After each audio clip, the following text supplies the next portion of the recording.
हज़रत आदम अलैहिस्सलाम की मौत का वाक़या, एक अनसुनी दास्तान। दोस्तों, आज हम इंसानियत के पहले पैगंबर हज़रत आदम अलैहिस्सलाम की मौत का वह वाक़या बताने जा रहे हैं जो 99% मुसलमानों को नहीं पता होगा। भले ही हर इंसान खुद को हज़रत आदम अलैहिस्सलाम की औलाद मानता हो, लेकिन उनकी मौत से जुड़ी कई बातें अनसुनी हैं। क्या आप जानते हैं कि जब उनकी रूह कब्ज़ की गई तब क्या हुआ? मौत का फरिश्ता कब आया और उनकी मौत के बाद क्या हुआ? आज हम इस पूरे वाक़ये को इतिहास, हदीस और कुरान की रोशनी में विस्तार से जानेंगे, ताकि हम इस घटना से सीख ले सकें और अपनी आखिरत की तैयारी कर सकें। यह कहानी हर इंसान को सोचने पर मजबूर कर देगी। पहला इंसान, पहला पैगंबर और पहला इम्तिहान, हज़रत आदम अलैहिस्सलाम की कहानी जन्नत से शुरू होती है। अल्लाह ताला ने मिट्टी से इंसान की शक्ल बनाई और उसमें अपनी रूह फूंक दी। फिर फरिश्तों को हुक्म दिया कि वे आदम अलैहिस्सलाम को सजदा करें। सारे फरिश्ते सजदा में झुक गए, लेकिन शैतान इब्लीस ने इनकार कर दिया। शैतान का गुरूर और इंसान की आजमाइश। शैतान ने कहा, मैं आग से बना हूं और यह मिट्टी से, मैं इसे सजदा क्यों करूं? इस घमंड के कारण शैतान हमेशा के लिए अल्लाह की रहमत से दूर कर दिया गया। उसने कसम खाई कि वह आदम अलैहिस्सलाम और उसकी औलाद को गुमराह करेगा।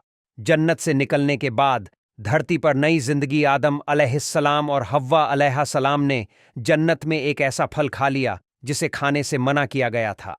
शैतान ने उन्हें धोखा दिया। इस गलती के कारण उन्हें धरती पर भेज दिया गया, लेकिन अल्लाह ने उन्हें माफ कर दिया और उन्हें पहला पैगंबर बनाया। अब धरती पर इंसानों की पहली नस्ल की शुरुआत हुई। धरती पर पहली तकलीफें। जन्नत में हर चीज आसानी से मिल जाती थी, लेकिन धरती पर मेहनत करनी पड़ी। पहली बार भूख, प्यास, दर्द और अकेलापन महसूस हुआ। हज़रत आदम अलैहिस्सलाम और हज़रत हव्वा अलैहिस्सलाम अलग अलग जगह भेजे गए थे। कई साल बाद उन्होंने अल्लाह से सच्चे दिल से तौबा की और अल्लाह ने उन्हें फिर से मिलाया। हज़रत आदम अलैहिस्सलाम की मौत की खबर। एक दिन हज़रत आदम अलैहिस्सलाम अपने घर के बाहर बैठे थे। अचानक उन्होंने एक अजीब सा एहसास किया। आसमान में गहरे बादल थे, हवा में एक अजनबी खुशबू थी।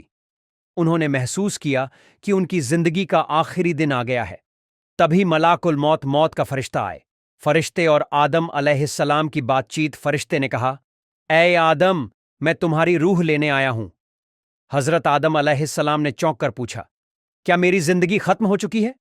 फरिश्ते ने जवाब दिया, हां, अल्लाह का हुक्म है कि आज तुम्हारी रूह कब्ज कर ली जाए। आदम अलैहिस्सलाम की आखिरी दुआ।